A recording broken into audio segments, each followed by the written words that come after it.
मिर्जापुर आपके साथ मैं हूं सुरभि तिवारी। तो दिल्ली धमाके के बाद से उत्तराखंड पुलिस भी इस वक्त अलर्ट पर है। राज्य भर में हाई अलर्ट की घोषणा की गई है। सुरक्षा व्यवस्था को अब और मजबूत किया जा रहा है। संवेदनशील इलाकों में सुरक्षा ऑडिट के आदेश भी जारी किए जा चुके हैं। अंतर्राज्यीय चेक पोस्ट पर सघन जांच जारी है। हर संदिग्ध गतिविधि पर भी नजर रखी जा रही है। तो फिलहाल जगह जगह पर चेकिंग अभियान चलाए जा रहे हैं और राजधानी दिल्ली में देर शाम हुए धमाके के बाद से उत्तराखंड पुलिस पूरी तरह से अलर्ट मोड पर काम कर रही है। राज्य भर में हाई अलर्ट घोषित कर दिया गया है।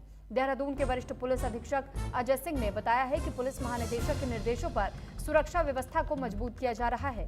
वहीं एसएसपी ने जानकारी देते हुए बताया है कि संवेदनशील इलाकों जैसे कि रेलवे स्टेशन, बस अड्डों, मॉल्स और अन्य भीड़भाड़ वाले स्थानों की सुरक्षा ऑडिट के आदेश दिए गए हैं। राज्य की सीमाओं पर स्थिति इस वक्त अंतर्राज्यीय चेक पोस्ट जितने भी हैं, हर जगह सघन जांच की जा रही है और साथ ही ये भी सुनिश्चित किया जा रहा है कि कहीं किसी तरीके का ऐसा और कोई मामला ना आने पाए। इसको लेकर के अलग अलग जगहों पर प्रशासनिक तौर पर इस पहल के तहत में ये अभियान चलाए जा रहे, सर्च ऑपरेशन हो रहे, गतिविधियों की भी जांच की जा रही है अगर कोई भी व्यक्ति संदिग्ध नजर आता है तो, ताकि किसी भी संदिग्ध व्यक्ति या फिर वाहन पर कोई कार्रवाई अगर की जा सके अगर किसी पर कोई संदेह होता है। एसएसपी ने इस बात की जानकारी दी है कि उत्तराखंड पुलिस पूरी तरीके से अलर्ट पर है और हर संदिग्ध गतिविधि पर भी कड़ी नजर रखी जा रही है।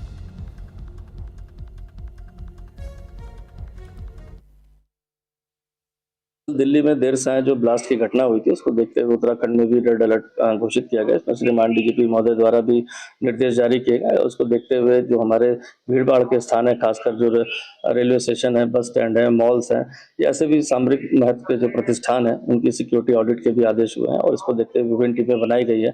खासकर जो अंतर राज्यीय जो हमारे चेक पोस्ट हैं, जो अन्य राज्यों से यहाँ पे लोग आते जाते हैं, उन पर भी आकस्मिक रूप से चेकिंग बैरियर लगाकर की जा रही है। और जो इस तरह के वाहन है जिनकी नंबर प्लेट ठीक नहीं है या सस्पेक्टेड फील होता है या कहीं बाहर के नंबर लगे हुए हैं, उनको भी स्पेशली फोकस करके चेक करने के आदेश दिए गए। तो हमारे जो बीडी स्क्वाड है, बम डिस्पोजल स्क्वाड या कहेंगे जो हमारे स्निफर डॉग्स है, उनको भी ऐसे भीड़ भाड़ वाले स्थान पर, खासकर रेलवे स्टेशन है, बस स्टैंड है, मॉल्स में इनको भेजा जा रहा है। जो भी सिक्योरिटी मॉल्स वगैरह की है, जो भी प्राइवेट सिक्योरिटीज देखती हैं, उनको भी हमने अलर्ट किया। तो देहरादून बार एसोसिएशन के वकीलों का चक्का जाम देखने को मिला। चैम्बर निर्माण को लेकर के सरकार पर अधिवक्ता बरस गए। नए न्यायालय परिसर के बाहर ही वकीलों का प्रदर्शन देखने को मिला है। मुख्यमंत्री आवास का घेराव करने की भी चेतावनी इन वकीलों की ओर से दी गई है। दरअसल देहरादून में वकीलों का सब्र आखिर टूट चुका है। बताया जा रहा है कि जहां बार एसोसिएशन देहरादून के अधिवक्ता लंबे समय से अपने चैम्बर निर्माण को लेकर के मांग उठा रहे थे, लेकिन सरकार की चुप्पी अब उनके गले नहीं उतर रही है। नाराज अधिवक्ताओं ने हरिद्वार रोड स्थित नए न्यायालय परिसर के बाहर सड़क पर बैठ करके जोरदार प्रदर्शन किया और सरकार के खिलाफ नारेबाजी की। इस दौरान बार काउंसिल के चेयरमैन राकेश गुप्ता ने कहा कि प्रदेश सरकार लगातार वकीलों की जायज मांगों को नजरअंदाज कर रही है। उन्होंने चेतावनी दी कि अगर जल्द ही कोई ठोस कदम नहीं उठाया गया तो अधिवक्ता अब शांत नहीं बैठेंगे। आंदोलन को और तेज करते हुए शहर बंद से लेकर के मुख्यमंत्री आवास घेराव तक की रणनीति अपनाई जाएगी।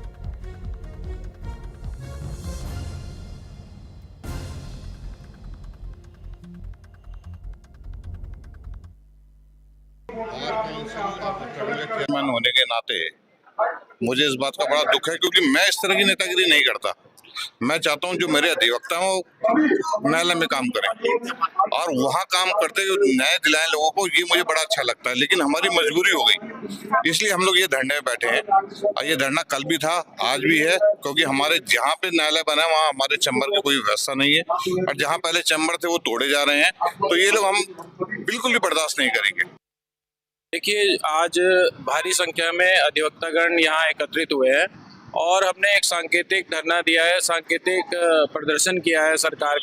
ये सरकार को जगाने का प्रयास किया है कि जो सरकार ये कुंभकर्णीय नींद में सो रखी है। हम सरकार को चेताना चाहते हैं कि जो अधिवक्ता समाज है वो एक समाज का अभिन्न अंग है और इसको बिल्कुल भी दरकिनार नहीं किया जाना चाहिए किसी भी सूरत में। 2-4 वर्षों से बार असम देहरादून हमेशा अपना प्रत्यावेदन देती आई है सरकार को, चाहे वो ऑनलाइन रजिस्ट्री का मुद्दा हो, यूसीसी का मुद्दा हो, हर कार्य से अधिवक्ता को बाहर किया जा रहा है। समस्या आज इतनी विकट हो गई है कि 260 करोड़ की बिल्डिंग जुडिशरी के लिए बना दी गई है और अधिवक्ताओं के लिए सिर्फ 5 बीघा भूमि इस कैंपस में दी गई है। लगभग 5,000 अधिवक्ता यहाँ पर हैं और लगभग 5,000 हमारा स्टाफ है। टोटल 10,000 लोगों के लिए 5 बीघा भूमि सफिशिएंट नहीं है। तो वहीं देहरादून में कांग्रेस के वरिष्ठ प्रदेश उपाध्यक्ष सूर्यकांत धस्माना ने राज्य स्थापना दिवस को लेकर के प्रधानमंत्री नरेंद्र मोदी के दौरे को लेकर केंद्र और राज्य सरकार पर तीखा हमला किया। बता दें कि धस्माना ने यह कहा है कि उत्तराखंड की जनता विकास की उम्मीद कर रही थी, लेकिन प्रधानमंत्री का दौरा वायदों और जुमलों का मंच बन करके रह गया। उन्होंने ये भी कहा कि जिन 8,000 करोड़ रुपयों की परियोजनाओं की घोषणा की गई, वे पहले से ही चल रही योजनाएं हैं।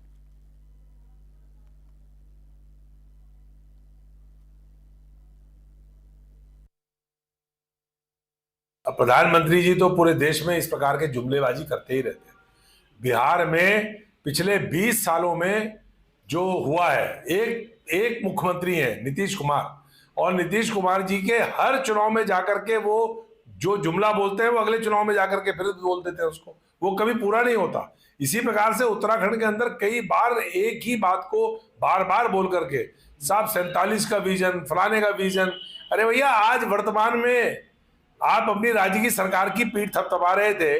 लैंड जिहाद, थूक जिहाद, कॉमन सिविल कोड, उसमें आप पीठ थपथपा रहे थे, तो नकल में भी पीठ थपथपा देते। हाकम सिंह भी आप ही के हैं, धर्मेंद्र चौहान भी आप ही के हैं, संजय धारीवाल भी आप ही के हैं। सारी नकल तो आप ही के राज में हो रही है, तो पीठ उसमें भी थपथपा देते। तो उत्तराखंड में सरकारी सेवाओं और अस्पतालों के कामकाज पर बड़ा असर पड़ा है, क्योंकि प्रदेश के लगभग 22,000 उपनल कर्मचारी अनिश्चितकालीन हड़ताल पर चले गए हैं। अपनी लंबित मांगों को लेकर के नाराज ये कर्मचारी अब परेड ग्राउंड में धरने पर बैठे हैं। बता दें कि हड़ताल का आज दूसरा दिन है। कर्मचारियों की मुख्य मांग यह है कि राज्य सरकार उनके नियमितीकरण का शासनादेश जारी करे। वहीं कर्मचारियों का यह कहना है कि जब तक उनकी मांगें पूरी नहीं होंगी, वे धरना जारी रखेंगे। वहीं 2 कर्मचारी भूख हड़ताल पर भी बैठ गए। हड़ताल से स्वास्थ्य सचिवालय और अन्य सरकारी विभागों में कामकाज पर सीधा असर देखने को मिल रहा है। उपनल कर्मचारियों का आरोप है कि हाईकोर्ट के 2018 के आदेश के बावजूद ना तो उन्हें नियमित किया गया है और ना ही समान काम के लिए समान वेतन दिया जा रहा है। साथ ही उन्होंने मुख्यमंत्री पुष्कर सिंह धामी से यह अपील की है कि सीएम की घोषणाओं पर अब अमल किया जाए और जल्द नियमितीकरण का आदेश जारी किया जाए। जैसा कि मैं आपको बता दूं कि हम माननीय हाईकोर्ट से जीतने के बाद और 2018 में, उसके बाद तत्कालीन राज्य सरकार ने उसको एसएलपी सुप्रीम कोर्ट में डाल दी और सुप्रीम कोर्ट में भी उसको सुनवाई हुई और सुप्रीम कोर्ट ने भी उसको स्वीकार किया कि नहीं, जो माननीय हाईकोर्ट ने आदेश दिया है वो सही दिया है। और 15 अक्टूबर 2024 को सरकार की एसएलपी माननीय सुप्रीम कोर्ट द्वारा खारिज हो गई है और ये कहा गया माननीय सुप्रीम कोर्ट द्वारा कि इनको जल्द जो नियमितीकरण नियम वाली पॉलिसी है उसमें ले आए। इनको चरणबद्ध तरीके से आप नियमित कीजिए, इनका जीएसटी काटना बंद कीजिए, समान का समान वेतन दीजिए।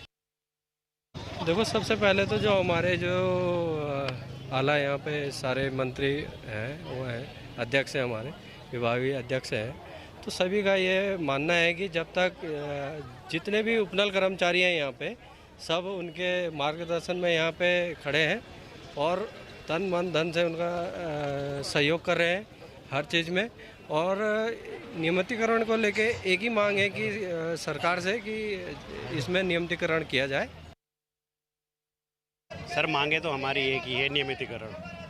जब तक हमारे हाथ में लिखित ऑर्डर बिल्कुल जीरो नहीं हो जाता, हम यहाँ से हिलेंगे नहीं, हम यहाँ से उठेंगे नहीं, बिल्कुल नहीं। हमारी मांग एक ही है, नियमितीकरण। शासन आदेश हमारे हाथ में आ जाएगा, फिर हम अपनी हड़ताल भी खत्म करेंगे। तो वहीं देहरादून में उपनल कर्मचारियों ने अपने नियमितीकरण की मांग को लेकर के बड़ा आंदोलन छेड़ दिया है। बता दें कि परेड ग्राउंड के सामने कर्मचारियों ने जमकर के नारेबाजी की, जिसका असर अब दून अस्पताल की सेवाओं पर भी दिखाई देने लगा है। दरअसल उपनल कर्मचारियों के काम छोड़ने के बाद से मरीजों की भारी दिक्कतों का सामना करना पड़ रहा है।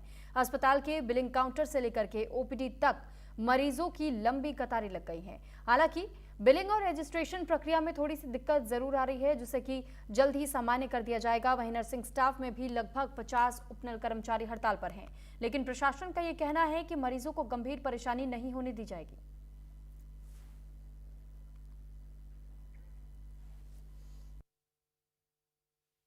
लंबी लाइन तो रूटीन है हमारे पास, क्योंकि ओपीडी में जो हमारी भीड़ है वो लगभग हर रोज़ 2-2.5 हज़ार के आसपास हमारी रहती है, 2,500 के आसपास रहती है। तो अभी जैसे 1 बजने वाला है, 2 बजे तक हमारी ये भीड़ सब जगह मिलेगी और इमरजेंसी में करीब 3 से 4 बजे तक रहती ही रहती है। अब उपनल के कर्मचारी जाने की वजह से दिक्कत तो हम लोगों को आ रही है, लेकिन हमने इनको पहले से इस पे काम किया हुआ था, तो इनके हमने अल्टरनेट पहले से रखे हुए थे, शनिवार से ही हमने इनकी तैयारी कर ली थी। जैसे कि आप बिलिंग की बात कर रहे हैं, जिसके वजह से भीड़ लगती है, बिलिंग काउंटर में हमारे 14 काउंटर्स में से 8 केवल उपनल के कर्मचारी थे, बाकी हमारे और अन्य संवर्ग के कर्मचारी थे। तो वहीं उत्तराखंड अधीनस्थ सेवा चयन आयोग के भविष्य में होने वाली परीक्षाओं को सिर्फ राजकीय विद्यालयों और राजकीय सहायता प्राप्त विद्यालयों में संपन्न कराने के लिए जिलाधिकारी चंपावत के निर्देश पर मुख्य शिक्षा अधिकारी चंपावत ने लोहाघाट के सभी राजकीय विद्यालयों का निरीक्षण किया और परीक्षार्थियों के बैठने की क्षमता और सुरक्षा का आकलन किया। वहीं निरीक्षण के दौरान थानाध्यक्ष लोहाघाट अशोक कुमार सिंह और राजकीय महाविद्यालय की प्राचार्य मौजूद रहीं, जिसको लेकर के मुख्य शिक्षा अधिकारी चंपावत ने बताया कि जिला अधिकारी के निर्देश पर भविष्य में चंपावत जिले में होने वाली उत्तराखंड अधीनस्थ सेवा चयन आयोग की परीक्षाओं को सिर्फ राजकीय विद्यालयों और राजकीय सहायता प्राप्त विद्यालयों में संपन्न कराने के लिए लोहाघाट नगर के विद्यालयों का निरीक्षण किया गया और उन्होंने ये भी बताया कि इसका उद्देश्य यह है कि परीक्षाओं को सिर्फ राजकीय विद्यालयों में संपन्न किया जाए ताकि प्राइवेट विद्यालयों पर निर्भरता समाप्त हो सके। साथ ही उन्होंने बताया कि जिला अधिकारी के निर्देश पर एसडीएम के नेतृत्व में 3 सदस्यीय समिति गठित की गई है।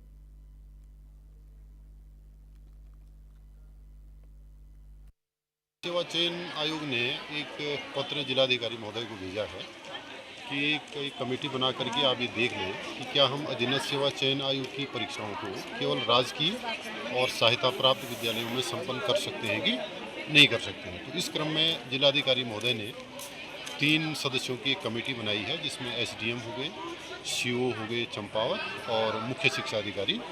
तो हम लोग जो है विभिन्न राजकीय विद्यालयों का निरीक्षण कर रहे हैं कि वहाँ पर कितनी क्षमता है, कितने बच्चों की परीक्षा हम। तो रुड़की के रहमानिया मदरसे में आज फोनिक्स यूनिवर्सिटी के चेयरमैन और बीजेपी नेता चेरब जैन की ओर से निःशुल्क चिकित्सा शिविर का आयोजन किया गया, जिसमें कि नगर भर से लोगों ने पहुंच करके इलाज का लाभ उठाया। बता दें कि शिविर में विभिन्न बीमारियों के विशेषज्ञ चिकित्सक मौजूद रहे और मरीजों का निःशुल्क परीक्षण किया गया। तो वहीं भाजपा नेता चेरब जैन ने जानकारी देते हुए बताया है कि उनके लिए हिंदू और मुस्लिम दोनों ही मात्र एक हिंदुस्तानी हैं। उन्होंने ये भी कहा कि वे उन लोगों को करारा जवाब देना चाहते हैं जो धर्म के नाम पर समाज में खाई पैदा कर रहे हैं। आज हमारा 9वां निःशुल्क मेडिकल शिविर हम लोगों ने लगाया है मदरसा रहमानिया में और बहुत भारी संख्या में आज यहाँ पे रुड़की वासी क्षेत्रवासी आ रहे हैं और देख के बड़ा प्रसन्नता है कि लोग अपने स्वास्थ्य के प्रति जागरूक हैं और मैं कहीं ना कहीं कुछ माध्यम बन पा रहा हूँ उनके स्वास्थ्य के प्रति, उनको जागरूक करने में, उनके स्वास्थ्य के प्रति उनको फिर से एक बार बताने के लिए कि आपको बीमारी होगा। तो बड़ी मन को खुशी है, मन को बहुत तसल्ली है और मदरसे के अधिकारियों का बहुत बहुत धन्यवाद कि उन्होंने मुझे जगह दी ताकि हम इतने सुचारू रूप से कैंप चला पाएं। बीजेपी से टिकट मांग रहे हैं और मुस्लिम बहुबली क्षेत्र में आपने आज कैंप लगाया है, क्या कहेंगे उसको लेकर? ये तो बड़ा अजीब सी बात कर दी आपने कि बीजेपी से टिकट मांग रहे हैं, और तो ये मैंने मुसलमानी क्षेत्र में नहीं लगाया, ये मैंने हिंदुस्तान में लगाया, ये मैंने रुड़की में लगाया, ये मैंने हिंदुस्तानियों के बीच में लगाया। जाति के आधार पर, धर्म के आधार पर, क्षेत्र के आधार पर कब तक बटेंगे, कब तक ये विचारधारा रखेंगे? तो वहीं देहरादून में ठंड ने रफ्तार पकड़नी शुरू कर दी है, जिसके चलते नगर निगम ने सर्द रातों में लोगों को राहत देने के लिए तैयारी अब तेज कर दी है। बता दें कि नगर आयुक्त नमामि बंसल ने सभी जोन अधिकारियों को रैन बसेरों की स्थिति का जायजा लेने और उन्हें दुरुस्त कराने के निर्देश दिए। साथ ही ये भी बताया गया कि हर साल की तरह इस बार भी शहर के मुख्य इलाकों में अलाव जलाने की व्यवस्था की जा रही है। वहीं जिन लोगों के पास ठहरने की जगह नहीं है, उनके लिए रैन बसेरों में गर्म कपड़ों और अन्य जरूरी सुविधाओं का इंतजाम किया जा रहा है।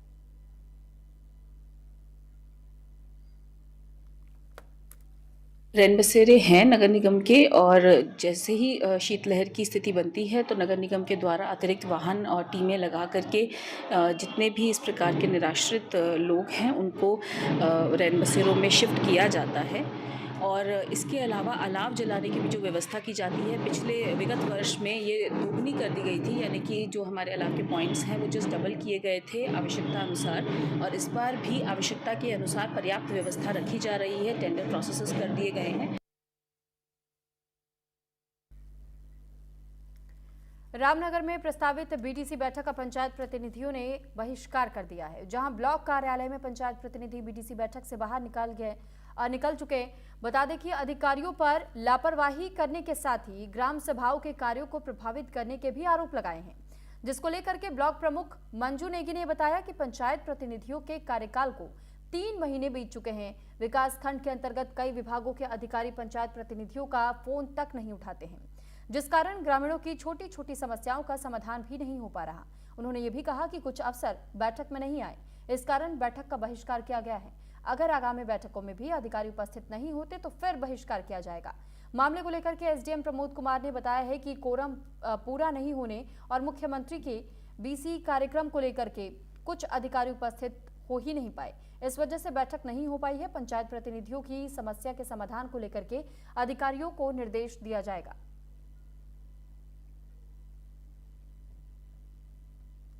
एसडीएम सर आए थे, 5 मिनट भी नहीं बैठे और क्या कहते हैं, अगर वो यहाँ पे रहते तो लोग जनता उनसे अपनी बातें रखती और वहाँ पे जो जितने अधिकारी लोग आए हैं वो चीज़ को सीरियस लेते। लेकिन बात ऐसी है कि अगर हम लोग यहाँ पे बोलते जाएंगे, अधिकारी लोग इस चीज़ को सीरियस लेते नहीं है। बहुउद्देशीय शिविर में भी ये चीज़ें उठाई गई थी समस्याओं को लेके, वो चीज़ अभी तक सॉल्व नहीं हुई है, तो बोला किससे जाएगा?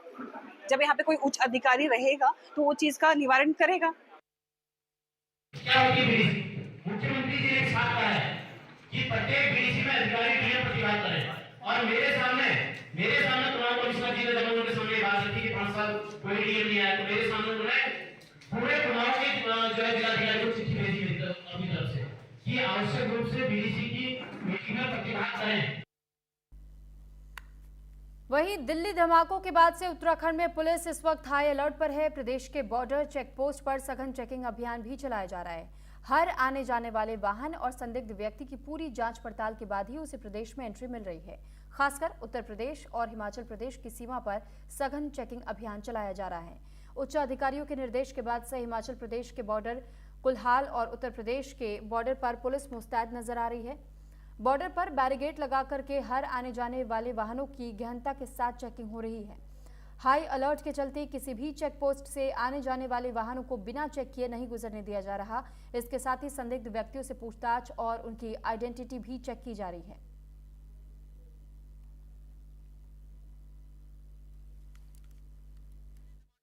उत्तराखंड में भी पुलिस अलर्ट मोड पर है। इस वक्त मेरी मौजूदगी कुल्हाल बॉर्डर पे है, जो कि उत्तराखंड और हिमाचल का दोनों राज्यों को जोड़ने वाला एक कुल्हाल बॉर्डर, यहाँ मेरी मौजूदगी है और पुलिस लगातार यहाँ पर अलर्ट मोड पर है। बारीकी से चेकिंग की जा रही है।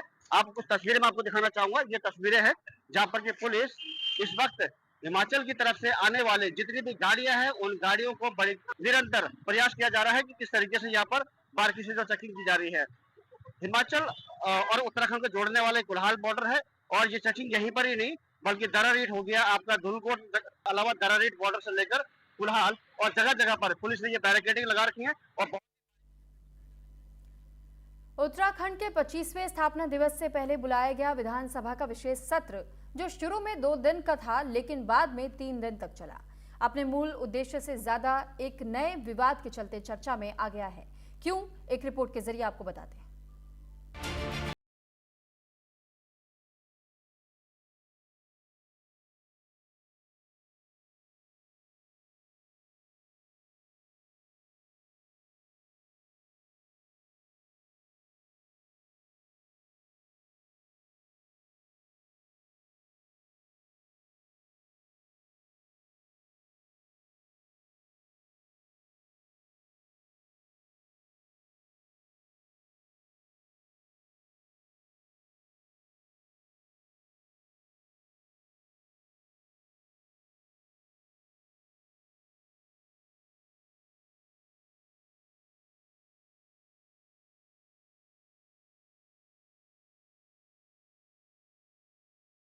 और राजनीतिक विश्लेषक कुलदीप राणा का कहना है कि उत्तराखंड की राजनीति में क्षेत्रवाद और जातिवाद शुरू से ही निर्णायक भूमिका में रहे हैं। चुनावों में टिकट वितरण से लेकर रणनीति तक सब कुछ क्षेत्रीय और जातीय समीकरणों पर निर्भर करता है। गढ़वाल बनाम कुमायूं की राजनीति के बाद अब एक नया एंगल पहाड़ बनाम मैदान भी उभर रहा है। उत्तराखंड की 70 सीटों में से 31 सीटें देहरादून, हरिद्वार और उधम सिंह नगर जैसे मैदानी जिलों में है, यानी सत्ता की कुंजी अब इन्हीं जिलों के हाथों में है। क्षेत्रवाद, जातिवाद राजनीति के पोषक तत्व होते हैं। आपने अक्सर देखा होगा चुनाव में कि टिकटों का जो बंटवारा होता है वो इस चीज़ को ध्यान में रख कर किया जाता है कि कौन सी जाति का नेता किस क्षेत्र में कितना ज़्यादा एक्टिव है, उसका जातीय समीकरण कितना मजबूत है और क्षेत्रीय समीकरण कितना मजबूत है। ठीक है, तो जातीय और क्षेत्रीय आधार पर प्रभुत्व रखने वाले लोगों को ही टिकट दिया जाता है। ठीक, और क्योंकि वो जीत की संभावनाओं को भी पुख्ता करते हैं। उत्तराखंड में ये चीज़ें शुरुआत से रही हैं। पहले गढ़वाल वर्सेस कुमाऊं होता रहा है, अब एक नया एंगल जुड़ रहा है जिसकी बात पहले से भी उठती रही है। कई बार कई नेताओं ने चुनाव में ऐसे पर्चे भी बांटने की कोशिश करी और ऐसे संदेश भी फैलाने की कोशिश करी।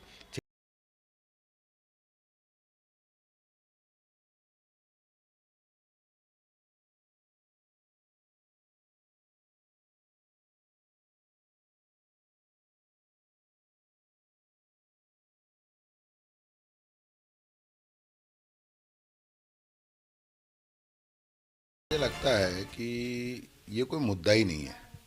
उत्तराखंड देखिए हमारा बड़ा गुलदस्ता है, इसमें सब तरीके के लोग रहते हैं, सारे वर्गों के लोग रहते हैं। और हमारे माननीय मुख्यमंत्री जी पुष्कर सिंह धामी जी ने भी कहा कि हम सब एक हैं, और माननीय प्रधानमंत्री जी ने भी कहा है कि 2047 का वर्ष हमारा उत्तराखंड का है। आने वाला जो आगामी दशक है वो उत्तराखंड का दशक है। मुझे ऐसा लगता है कि ऐसा कोई विषय ना 2027 के चुनाव में आने वाला है। दूसरी तरफ कांग्रेस का कहना है कि बीजेपी जनता का ध्यान असली मुद्दों से भटकाने के लिए पहाड़ बनाम मैदान की राजनीति कर रही है। कांग्रेस प्रदेश प्रवक्ता शीशपाल बिष्ट का कहना है कि जनता अब बदलाव चाहती है और रोजगार, महंगाई और विकास के मुद्दे पर सवाल पूछ रही है, जिनका जवाब बीजेपी के पास नहीं है। देखिए 2027 के विधानसभा चुनाव में जनता बदलाव का मन बना चुकी है। कांग्रेस को जहां जनता का समर्थन मिल रहा है, कांग्रेस के नेताओं को जनता का प्यार दुलार मिल रहा है, वहीं भाजपा के मंत्री हों चाहे बड़े नेता हों, विधायक हो, जनता उनसे विकास के मुद्दे पर, रोजगार के मुद्दे पर जो है सवाल पूछ रही है। और भाजपा के नेताओं पर जनता के पास जनता के सवालों के जवाब नहीं है। इसीलिए जनता का ध्यान भटकाने के लिए भाजपा के विधायक पहाड़ और मैदान की राजनीति कर रहे हैं, जबकि उत्तराखंड की जनता जानती है कि 25 वर्षों का उत्तराखंड हो गया है। गुरुकुल नारसन से लेकर बद्रीनाथ तक और हरसिल से लेकर मुनस्यारी तक उत्तराखंड एक है।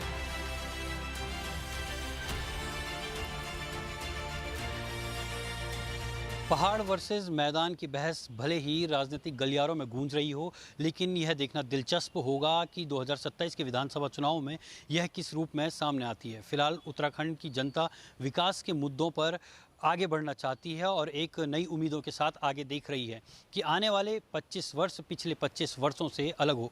कैमरामैन आसू घाघट के साथ हिमांशु बरमुला, न्यूज़ इंडिया, देहरादून। और इसी के साथ फिलहाल इस बुलेटिन में इतना ही। नमस्कार।